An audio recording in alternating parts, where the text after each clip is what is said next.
মানুষকে যত্ন নিলে মানুষ যে কত ভালো হয় আপনি কল্পনাও করতে পারবেন না। মানুষকে নার্চারিং করলে, মানুষকে পলিশ করলে, মানুষকে গ্রুমিং করলে, মানুষকে সঠিক তারবিয়া দিলে মানুষ অনন্য হয়ে ওঠে। প্রতিটি মানুষ অনন্য। মানুষকে আল্লাহ তাআলা দিয়েছেন অসীম ক্ষমতা। মানুষ যা কল্পনা করতে পারে মানুষ তা করে দেখাতে পারে। মানুষের কাছে অসাধ্য কিছু নাই, মৃত্যু ছাড়া, অ্যাকসেপ্ট ডেথ। তোমার জন্ম হয়েছে জেতার জন্য, বিজয়ের জন্য তোমার জন্ম।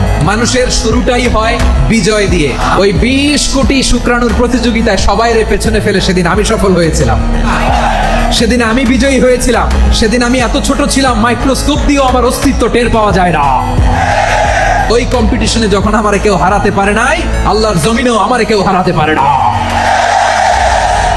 হারার জন্য তোমার জন্মই হয় নাই, তুমি আসছোই জিতার জন্য। একটা কথা জীবনের সাথে সেট করে নিতে হবে, আমি জিতি নয় শিখি, আমি কখনো হারি না। মা বাবা যারা এসেছেন আপনার ছেলে মেয়ের যত্ন নেন, আপনার ছেলের মধ্যে যে কি পটেনশিয়াল আপনি জানেন না। আমার যে মা বোনেরা আছেন, ছেলে মেয়েদেরকে কখনো ছোট করে কথা বলবেন না। ও যে কোথায় যাবে আপনি জানেন না, আপনি মা হয়ে তাকে সাহস দিবেন, তার কল্পনার জগৎটাকে সাজাতে তাকে উৎসাহিত করবেন, ঠিক কিনা বলেন? নৈতিকতা, মোরালিটি, ভ্যালিউজ দিয়ে নিজেকে সাজাও, ইসলাম দিয়ে নিজেকে সাজাও, কারণ আগামীর বাংলাদেশ ইসলামের বাংলাদেশ। তাহলে মানুষের চেয়ে সেরা কেউ হতে পারে? মানুষের চেয়ে অনন্য কেউ হতে পারে? মানুষকে কেউ হারাতে পারে? আমি তুমি অনন্য, আমাকে তোমাকে হারায় দেওয়া এত সহজ না, ঠিক কিনা?